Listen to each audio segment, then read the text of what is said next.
Obrigado mais uma vez. Eu vou falar um pouco sobre reabilitação auditiva em adultos e crianças com perda lateral. Um pouco do que eu vou falar já foi falado agora, né? A gente já falou bastante ali, um tanto ali nessa mesa de perda lateral. Esse é um tópico que a primeira vez que a gente discutiu isso, que eu participei de uma mesa foi em 2000 e pouquinho, 2, 3, não sei, não lembro. E o conceito era bem diferente do que é hoje, né? Tem um caso clássico, um momento clássico, a gente sempre fala, um colega nosso, Rogério Hammersmith, ele falava, não sei se ainda fala, de um aluno na escola do filho dele, que era um dos melhores alunos do colégio e tinha perda lateral. E que não via, naquele momento, 15 anos atrás, 20, tanta necessidade de reabilitar um paciente com perda lateral. Logicamente que isso mudou, agora no último congresso da Fundação e no Combined, esse conceito de reabilitação de perda lateral, inclusive para ele, já mudou bastante. Que é um pouco do que o Tanaka falou, aqueles casos em que a gente tem o paciente já adulto ou numa idade maior que descobre tardiamente perda lateral e que de alguma maneira aquele indivíduo conseguiu se adaptar.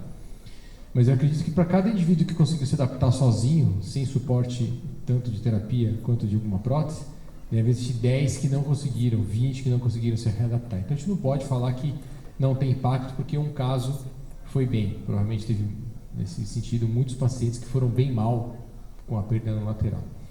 E nós, lá da Sociedade Brasileira de Otologia, levamos esse pleito para o ministro atual, que eu não sei se vai estar ano que vem, né?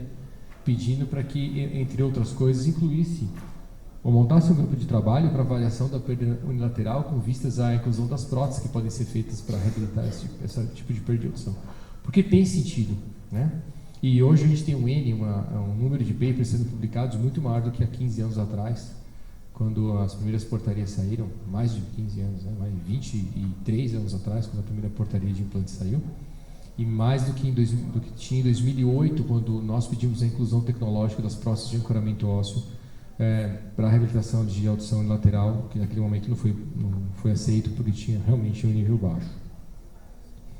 Quando a gente fala em perda unilateral, nos adultos, a incidência é 1 para cada 100 mil por conta de neurinoma, ou seja, o neurinoma é uma causa e tem que ser levado em consideração se transopercutânea a reabilitação que você vai fazer no caso de prótese de ancoramento ósseo, que você vai precisar fazer ressonância. A gente falou ali na mesa um pouco sobre o efeito da ressonância magnética quando você faz o implante, embora tanto o síncrone quanto a família 2 da cóclea, a família 6 da cóclea, né, o 622, o 632, eles podem ser feitos ressonância e remoção do ímã, mas tem outro problema que a gente não levou em consideração. Se você mandar um pedido para o paciente, mandar ele fazer ressonância, a chance dele voltar com o pedido na mão e não ter conseguido fazer é imensa, porque os radiologistas, via de regra, não gostam de fazer. E estudando um pouco mais ao fundo isso, tem sentido o que eles falam, não é só por causa do ímã.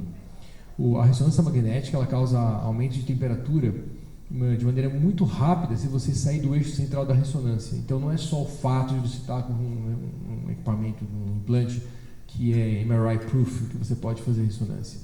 Se o indivíduo mexer a cabeça mais de 25 graus para um dos lados dentro da ressonância, que pode acontecer, o eixo de torque do implante aumenta e a geração de calor é imediata, é muito rápido. Você pode queimar o paciente de dentro para fora, literalmente.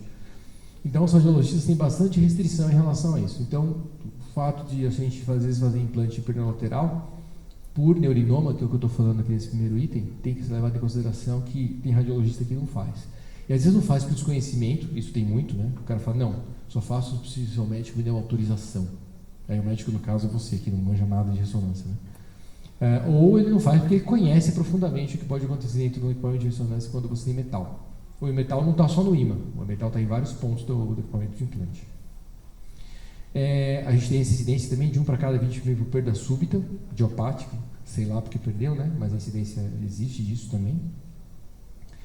E 1 para cada 500 se for por síndrome de Meniere, uma coisa que a gente nunca fala, mas pacientes com Meniere mais severa, eles podem evoluir com perda súbita e com perda de audição de um lado só. Então a gente tem trabalhos já publicados há algum tempo falando sobre isso, né? As etiologias da perda unilateral são muito variáveis, né? Então você tem idiopáticas, que é um número razoável, otoxicidade, que é o que o Tanaka falou em criança no caso da maternidade, mas você pode usar em adulto também na UTI, né? Aminoglicosídeo, E aí o cara tem aquela mutação A1555G, que nos Estados Unidos tem teste rápido para essa mutação. Você pinga uma gota de sangue lá e troca de cor o negócio, você sabe se o cara tem essa mutação. Então a chance dele ter lesão por aminoglicosídeo é imensa. Então você pode eventualmente evitar o uso de aminoglicosídeo se for possível. Aqui no Brasil a gente acaba não fazendo. De novo, a gente sempre volta para o mesmo ponto. Problema de gestão. É tudo gestão no fim, né? Porque alguém não instituiu um protocolo para colocar esse teste lá, porque alguém não importou esse teste para colocar aquele lá, e no final alguém vai ficar surdo quando tomar um aminoglicosídeo. É simples, né? Infecção de ouvido interno, associado a surdez súbita ou meningite, meniere, como eu falei, otosclerose, quer dizer, pode ocorrer com perda de um lado só, não é o comum. Trauma, em São Paulo, quando criaram aquelas ciclovias, que são boas, mas são ruins, né? Fantástica essa frase, mas a ideia de criar um modal novo, né, para as pessoas se deslocarem, mas o brasileiro não é das pessoas mais educadas no trânsito e nem para andar de bicicleta. Então o que acontece? Os caras andam na contramão, tem gente mais tem em São Paulo é correndo na ciclovia, né? Em vez de ter bicicleta, a gente correndo. E o que acontece? Acidente. Sábado e domingo é o dia que mais tem, o dia que em média 6 a 7 TCS chegam em cada hospital de gente que bate a cabeça com cabeça andando de bicicleta, ou gente andando de bicicleta, outro correndo, bate um de frente com o outro, sai voando, bate na árvore, bate no poste. E essa estatística aumentou. Isso tinha diminuído o custo de capacete em moto, tinha diminuído o custo de segurança há anos atrás, né? Airbag, segurança, ABS, e aumentou agora por causa das ciclovias. Então a gente tem visto trauma de osso temporal com surdez por conta de bicicleta, que não é desprezível, né? Os traumas são importantes que os pacientes colocam. A maior parte anda sem capacete, e quem anda com o capacete aberto. Eu não entendo isso, né? O capacete sai voando, o capacete de um lado, a cabeça para o outro. Então, e os traumas são graves. Então tem perda unilateral, paralisia facial por conta de trauma mais recente, de uns anos para cá, com o uso de bicicleta.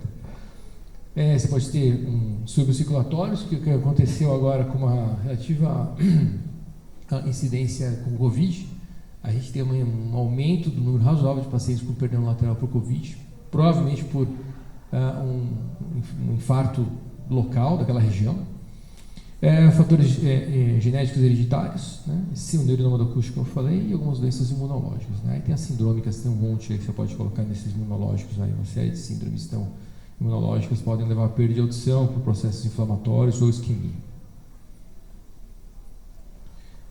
Em recém-nascido, a estatística de perda unilateral não é desprezível também. Tem alguns serviços americanos que falam que pode chegar a 20% das crianças triadas terem perda unilateral. Aqui no Brasil a gente não tem dados muito concretos em relação a isso, mesmo porque 2/3 das crianças nem são triadas, né? Então a gente não sabe. E a perda de audição é uma coisa que tem que ser levada em consideração. A estatística muda de região para região do Brasil porque as etnias mudam. Então não adianta pegar dado americano e trazer para cá, nem adianta pegar dado do Amazonas e trazer para cá, nem do Rio Grande do Sul, porque isso muda, né? Muda porque a etnia das pessoas muda. E aí as mutações genéticas envolvidas nesses quadros provavelmente mudam também. Em dado escolar, varia de 0,001, quer dizer, que variabilidade é essa, né? A 5%, é bastante, né? E a gente tem um aumento de prevalência na amostra de 12 a 19 anos, que são esses pacientes que a Tanaka falou. Vai um dia no médico e descobre que não escuta, mas já não escuta há muito tempo e está adaptado, ou não está adaptado, né? Quase 9 mil pessoas envolvem single-side deafness no Reino Unido todos os anos, então é um número, não é congênito, isso aqui desenvolveram, né? E, por outro lado, tem um grupo consultivo de surdez, né, que mostra que isso tem aumentado também. Então, assim, a atenção com SSD, com Single Side Deafness, com perda lateral, tem aumentado, ainda bem, né? O clássico, né, impacto maior que o paciente fala, é o efeito, tem o efeito sombra da cabeça e a incapacidade de localização sonora. Então, você tem um efeito sombra da cabeça. Esse efeito sombra da cabeça, se o paciente adquirir o quadro, principalmente, ele impacta bastante. As frequências agudas são localizadas principalmente pela diferença de intensidade, né? E as frequências graves são localizadas principalmente pela diferença de tempo. Então, assim, o paciente não consegue localizar, é a segunda queixa mais comum. A primeira queixa mais comum é o efeito sombra da cabeça, para quem é pós-lingual, que adquiriu, né? E eles reclamam bastante. Eu sempre cito, tem uma paciente minha que é uma engenheira era uma engenheira da Alstom, né, que faz trem, essa empresa francesa. Ela teve uma perda súbita, ela não queria colocar implante, não queria colocar nada, não queria colocar barra, ponto, implante, nada. Falou que se virava, só que ela falava português, francês e inglês fluente. E aí ela começou a ter muita dificuldade de fazer reunião, porque a língua materna dela é português, e o esforço auditivo na segunda língua aumenta, né? E ela não contava para ninguém pro trabalho que ela tinha problema de audição. E aí ela começou a ter problema no trabalho, piorou o handicap dela, a avaliação dela no trabalho, até ela ser deslocada para um cargo de menos importância dentro da empresa. E aí estragou a carreira dela. Aí ela resolveu fazer uma prótese de ancoramento ósseo, nesse caso, para reabilitar. Porque ainda tem, nos pacientes adultos, é diferente dos Estados Unidos, que o Faz falou, que lá o cara fazendo urinoma, ele já sai do centro cirúrgico no urinoma operado e com pino, eventualmente, de uma prótese de ancoramento ósseo ou com implante. Aqui, para você fazer isso, o paciente, é difícil ele topar. Normalmente ele faz no segundo tempo as coisas, ele quer ver como é que ficou, né? E aí o que acontece é que esse tempo pode ter um impacto, principalmente profissional, na vida do paciente. O efeito sombra da cabeça, então essa paciente acabou tendo bastante problema no trabalho, depois colocou a prótese de ancoramento ósseo. E eu tenho um paciente que é político, um cara que, eu digo político porque tem muito contato com o público, e ele teve neurinoma, operou, e não queria colocar nada. Falou, vou me virar só com isso aqui, também do jeito com a orelha tá ótimo. Aí na cidade natal dele, o cara ia passear lá, as pessoas gritavam o nome dele da outra rua, ele ignorando, né, porque ele estava escutando. Aí começou, o cara virou senador, virou arrogante, só porque virou senador, e começou isso. Aí ele começou a perceber que o negócio estava ficando pesado, e ele veio de novo procurar para fazer uma reabilitação. E aí nesse intervalo ele foi isso faz anos, ele foi numa audiência com o presidente da República, um jantar.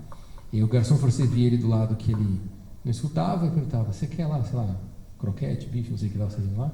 E ele não escutava, aí o do lado falou, o garçom está te fazendo, ele virou de uma vez, bateu no garçom, caiu tudo do garçom em cima dele, em cima no chão, foi uma coisa desagradável. E aí ele falou, não, eu tenho que ver isso. Então depende, lógico, do que você faz. Então, assim, não é desprezível, são situações que podem impactar muito a sua vida, né? A primeira quase perdeu o emprego, o segundo ficou como fama de arrogante, nenhum dos dois era nada disso, né? Porque não perderam a audição de um lado só. E outro é o efeito Squash, a baixa capacidade de discriminação em ambiente ruidoso. Normalmente, nos pacientes que perderam a audição, esse é o impacto que eles se queixam a princípio menos, mas é um impacto real, né? Depende também de onde o paciente trabalha, o que ele está fazendo. O cara é padre, vai lá na missa, aquele barulho de missa, eco, putz, isso aqui vai ser um inferno para o cara, né, se ele não estiver reabilitado. Então, assim, tudo depende também do que o paciente faz, mas a maior parte deles vê bastante diferença quando reabilita. Esse conceito de que um lado só está ótimo, ele é premiado entre os profissionais de saúde. Os otorrinos nos anos para cá menos, né? Mas foi muito premiado. E se você pegar outros profissionais, pediatra, clínico, cardio, eles vão achar que não tem sentido reabilitar a audição de um lado só também. Fala-se muito, isso já vi otorrinos várias vezes falarem com o paciente. As pessoas se acostumam com essa situação, né? Fica aí que tá bom. Ao longo dos anos, há uma adaptação do sistema auditivo, isso vai ficar fantástico, não esquece. E não é verdade. Agora, pode ser que o paciente não queira. É diferente de você não oferecer o tratamento. São coisas muito distintas. Você tem que oferecer o tratamento e mostrar as vantagens. Se o paciente vai falar, não quero, tá bom. Ele tem livre-arbítrio de decidir que não, né? Na criança é mais complicado, mas no adulto tem. Mas você ofereceu. É diferente de você desencorajar o paciente a fazer a reabilitação, né? Queixas comuns em adultos, né? De 70% a 93% relatam alto grau de dificuldade auditiva, independente da idade. Então, não é desprezível, né? É elevado. 54% a 84% relatam zumbido.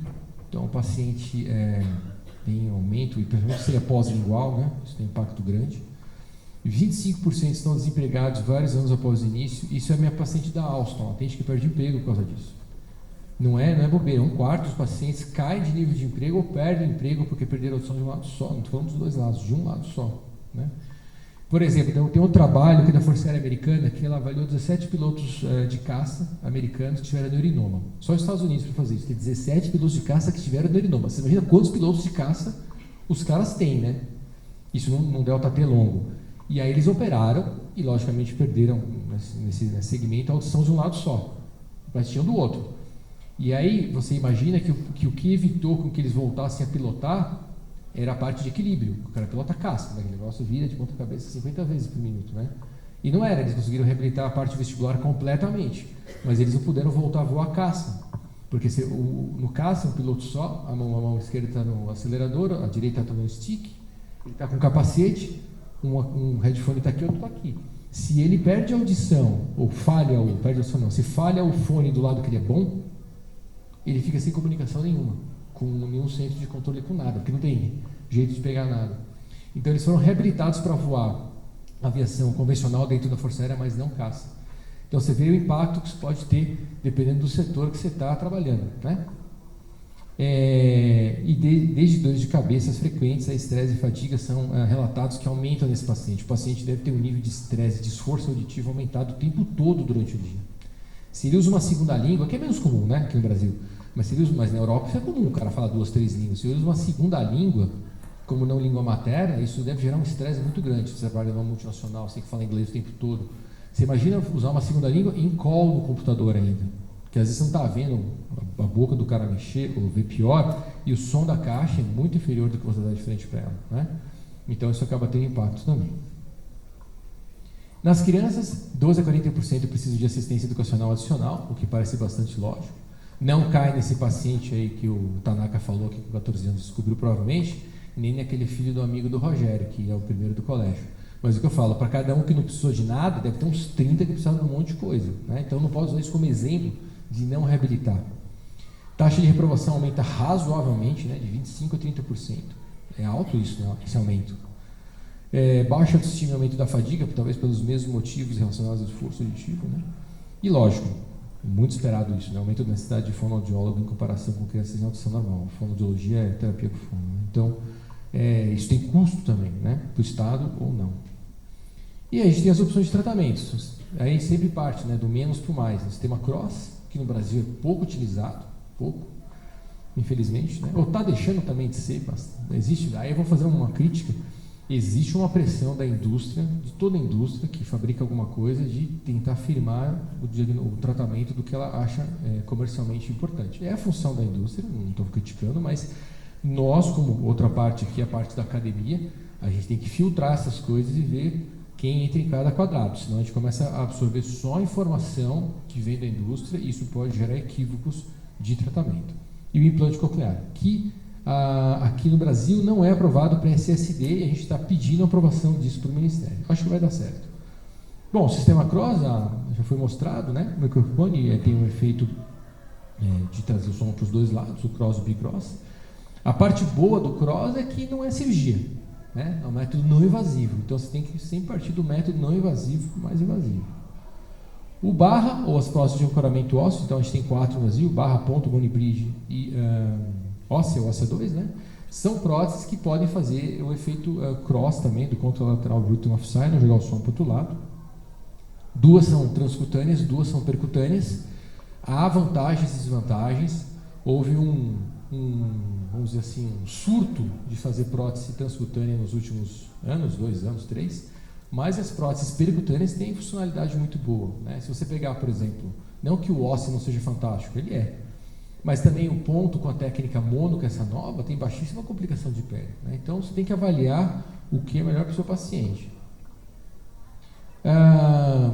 Então você tem essas próteses que transfixam a pele, né? Elas são, na verdade, bastante simples de funcionamento. Talvez o que fale contra elas seja que tem um pino espetado na sua cabeça e você pode ter, a depender do caso, um índice maior de complicação de pele. Hoje a complicação de pele nessas técnicas novas está em torno de 3,5% a 5%, o que é aceitável. Mas lá atrás tem um trabalho do Fayad do House Institute que mostrava 32% de complicação de pele. Nada que tem 32% de complicação funciona, né? 1 em cada 3. Vão 2 embora satisfeitos e 1 volta te xingando, né? Ou com problema. Não dá para fazer isso. Isso melhorou bastante. E logicamente com o óssea, com o óssea 2 e com o bone bridge isso não existe, né? Não tem esse tipo de complicação. Mas tem os problemas inerentes à ressonância, ou como o Tanaka falou, o tamanho, né? Para uma criança pequena, 5, 6 anos, não me parece uma prótese pequena, mesmo para adulto. SoftBand é uma ideia boa, porque ele faz com que você possa testar isso antes. Então a gente tem bastante estatística já. Com barra com SSD, a gente tem melhora na percepção. Barra, isso vale para o ponto, vale para todas, né? Melhora na percepção. Aqui se trabalha com barra. Melhora na percepção de fala em ambiente ruidoso, tem benefícios elevados em questão da qualidade de vida, né? Com SSQ, aquele questionário. e melhores resultados que usou soluções, por exemplo, com nós. É lógico, não está espetado no osso, a transmissão de energia é muito maior, né? A tendência de funcionar mais de maneira melhor é muito, muito grande. E pode dar binauralidade, né? Nem sempre, tá? E a gente ajuda bastante na localização sonora. E o implante coclear? Não é novo. Os trabalhos começam lá em 2014, saindo trabalhos importantes, principalmente esse aqui de Freiburg. Eu tive lá, por um acaso, com o senhor Ricardo Bento. Foi um grupo grande uma vez. Um grupo grande não, umas 6 pessoas. A gente foi para lá ver isso, acho que foi em 2013, eu acho, 14, não lembro direito. Mas eles já tinham bastante, um número grande de pacientes implantados com implante coclear com SSD. Então, esse primeiro é um trabalho que não é deles, é um trabalho de um autor chamado Tokita, que fala de implante coclear single side deafness, é um trabalho mais simples, mas ele coloca alguns pontos chaves, né? Que justamente tornando claro os impactos. Então, o SSD compromete a localização e a percepção de fala em silêncio e ruído. Isso o paciente se queixa também, que é o efeito squelch, né? Se ele trabalha em ambiente mais idoso, ele acha uma porcaria não ter audição do lado. Depende, se ele ficar em casa assistindo o Silvio Santos, não. Mas quase ninguém fica assistindo o Silvio Santos, mesmo porque o Silvio Santos está ruim o programa dele. Então, a gente troca de programa. Está falando besteira o Silvio Santos o tempo todo agora. Tá engraçado, né? Porque só fala besteira. Implantes cocleares oferecem o potencial para restaurar o processamento binaural e suprimir zumbidos. Então, assim, a chance de você reabilitar realmente a audição daquele lado quando dá certo é muito boa, né? Então, a supressão do zumbido é algo que tem que ser levado em consideração. Os pacientes pós-linguais, quase todos têm um handicap, um THI elevado de zumbido, nesses casos. Critérios cuidadosos da seleção ajudarão a identificar os candidatos que podem se beneficiar. Isso é muito importante. Lá no Unicamp, a gente fez uma série de implante coclear em pacientes com SSD. Depende muito do resultado positivo do nível do paciente, nível sociocultural dele. E também depende muito da queixa, principalmente se tem zumbido. Se você pega um paciente que não tem pouca queixa e que tem uma baixa compreensão do que pode ser o benefício daquilo, ele não vai gostar. A gente tem 2 médicos operados nessa série, né? Então, você pega um indivíduo que realmente vê um impacto da perda lateral e que o zumbido está elevado, ele tende a reportar para você um resultado muito bom. O Koji sempre fala isso nas aulas. O Koji tem uma série também que ele fala que ele tem meio dúvida assim, se vale muito a pena. Eu também tenho, não é todo caso que vale não. Por isso, a série que você vai escolher tem que ser, o paciente que você vai indicar tem que ser muito, muito específico. Né? Que é os critérios de seleção. Indicar início pós-lingual e o perda auditiva de menor duração. Perda auditiva de longa duração tende a ser ruim para reabilitar sempre qualquer coisa, né? E você pode eventualmente, nessa série, também sugerir para pacientes que têm síndrome de Meniere. Tem esse outro trabalho, que é um trabalho do Lastraracos, que ele fala em single-side deafness em implante coclear. É uma revisão de literatura de 27 estudos, mas ele acabou tirando 11 por sobreposição de população, né? E acabou incluindo 17. 108 usuários de implante coclear, e ele concluiu que a qualidade geral das evidências, desde que seja feita a seleção, de novo, não é qualquer, assim, chegar o paciente com perda lateral de qualquer jeito vai reabilitar. E os conselhos adequados apoiam o uso mais amplo da implantação coclear na sua região lateral. Inclusive o Koji fala, né, que tem alguns pacientes que não usam, né? Entendeu? Então, assim, você faz um tratamento cirúrgico, uma prótese cara, o cara não usa. E ele não está usando não é porque ele é chato, porque provavelmente ele não está vendo benefício ou acha que pode estar atrapalhando em alguma situação, né? Principalmente em ambiente ruidoso, a satisfação deles cai. Esse aqui é um estudo de desfecho comparativo, prospectivo para pacientes com single-side deafness. Esse que é o grupo que fez bastante, que é desse LASIK. Esse LASIK é o chefe do serviço, esse aqui, ó.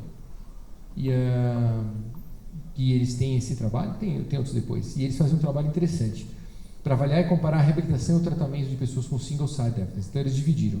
No estágio 1, você tem 3 semanas de teste para cada dispositivo. Cross, no caso foi barra com softband, né? Então aí, depois de 6 semanas, ou o paciente ia para a barra, ficava com barra ou cross, né? Ou ele optava pela cirurgia, né? O segundo estágio, pacientes implantados com IC e barra avaliados com 6 a 12 meses de pós-operatório. Eles compararam os que ficaram nesse grupo aqui, né? Então aqui podia ser barra ou implante e aqui não invasivo, né? Então eles compararam esses pacientes aqui. E é interessante que é bem heterogêneo a etiologia que eles têm lá também. Então você tem progressivo em primeiro lugar, né? Deve ter um gene lá alemão nessa população, nessa região, que faz com que você perda de um lado. Surdez súbita, que normalmente é a que mais, na maior parte dos trabalhos está em primeiro lugar. E iatrogênico, né? O cara foi fazer esse tapedor e ficou surdo. Ou o cara foi fazer esse mastoide, deu arrancou o estribo do cara lá e o cara ficou surdo, então tem iatrogênico. E assim a gente vai para outros tipos. As infecciosas estão aqui mais para baixo. As nossas infecciosas têm que ser um pouco mais altas aqui no Brasil. Então tem 108 adultos, o tempo médio de duração de 10,31 anos. A idade varia bastante, 18 a 80 anos, 79, então eles pegaram a população inteira que lá e avaliaram. E a gente tem um número de pacientes que entraram no estudo, né, 45 foram para implante, a gente tem 12 e 19 com cross sem barra, e aqui esses pacientes que foram implantados. E na verdade a gente compara. Então aqui a gente tem o cross, né, o barra e o implante coclear. O lado surdo, aí você coloca o speech do lado surdo e o ruído do lado normal, o implante vai melhor, né, aqui em porcentagem de acerto. Aí você joga, inverte, aqui você bota na frente o speech e o noise juntos e o implante coclear continua indo bem, acima dos dois. Aí você coloca, ao contrário, o noise no ouvido surdo e o speech aqui, nossa, o implante dispara, até sai da tabela aqui, acho que eu que cortei sem querer.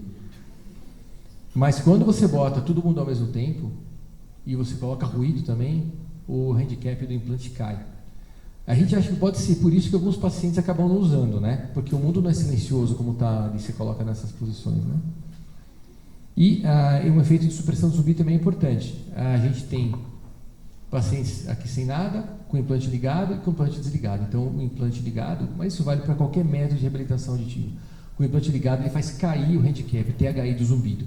E depois ele não volta exatamente para o mesmo ponto por um tempo, né? Ele fica um tempo mais baixo do que estava antes. Isso é bom. Lá atrás, quando ele foi nos primeiros congressos de implante que teve um na Alemanha, em Frankfurt, eu lembro que eles só autorizavam fazer implante coclear para perda lateral por conta do zumbido. Só se tivesse zumbido com handicap, eu não lembro, acima de tal, era autorizado. Que era para justificar o comitê de ética, né? Mas hoje não, na verdade você implanta porque os caras têm dificuldade de ouvir mesmo, né? Além do zumbido. E implante coclear em pacientes com perda auditiva com zumbido associado, tem esse último trabalho aqui, ó. Esse é um trabalho do Angel Ramos, que teve aqui no Brasil agora no Combine, das Ilhas Canárias, é um baita pesquisador, né? Aliás, em 2023, né? O Gica vai ser lá? É o Gica que vai ser lá?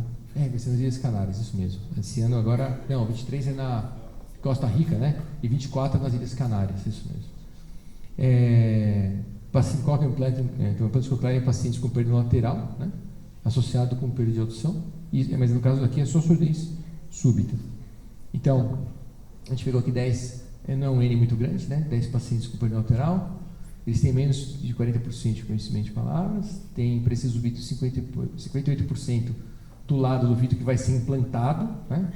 E perda auditiva é menos de 10 anos de duração. E ele colocou implantes um pouco antigos, é o CL24 e 512, implantes que já estão fora de fabricação. Esses pacientes também foram colocados para TRT, né? Change to Training Therapy, né? Se não houver melhora com o uso de implante coclear. Isso para questões éticas, né? Você faz mirando a melhora do implante, mas se melhorar, você vai dar uma segunda opção, que é o TRT. Mas, quando você olha os pacientes implantados, né? Então aqui você tem pré, pós-operatório com 1 mês e com 3 meses, né? Esse é o Tinnitus Handicap Inventory, né? Que é um ranking de zumbido. O azul era muito mais alto que era antes, e praticamente todos, depois de 3 meses, caiu mais ainda do que depois de 1 mês.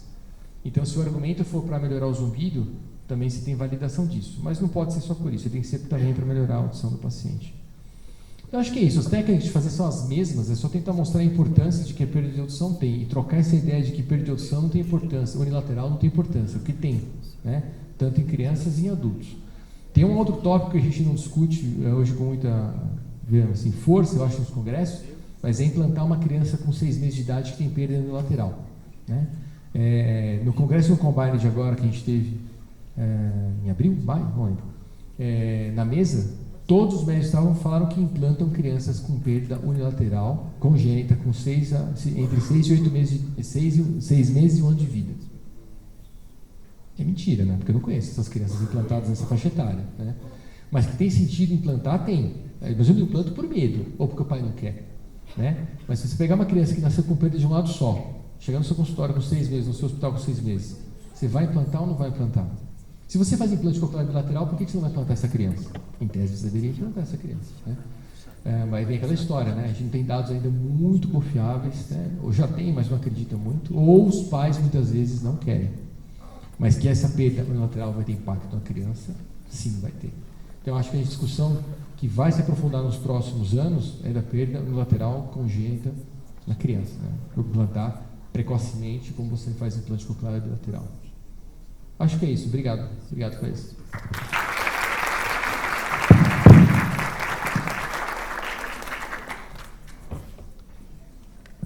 A moça do papelzinho levantou o papelzinho, então. Pena. Arthur, muito obrigado. Palestra excelente. Estamos aproveitando os nossos palestrantes. Arthur, que está conosco, o pessoal mais jovem não sabe, mas quando eu voltei dos Estados Unidos em 2006, os nossos primeiros implantes cocleares, há 16 anos atrás, o Arthur fez aqui comigo, quando eu tinha voltado do meu doutorado nos Estados Unidos. Então, ele faz parte do nosso, de forma muito especial, do Instituto Brasileiro de Otorrinolaringologia. Muito obrigado, Arthur. Quero emprego. Deus te abençoe. Pessoal, então a gente vai ter agora o nosso intervalo para o almoço e nos encontramos aqui às 13h30, não é isso, Isabela? Olha para mim. 13h30, né? 13h30 em ponto aqui.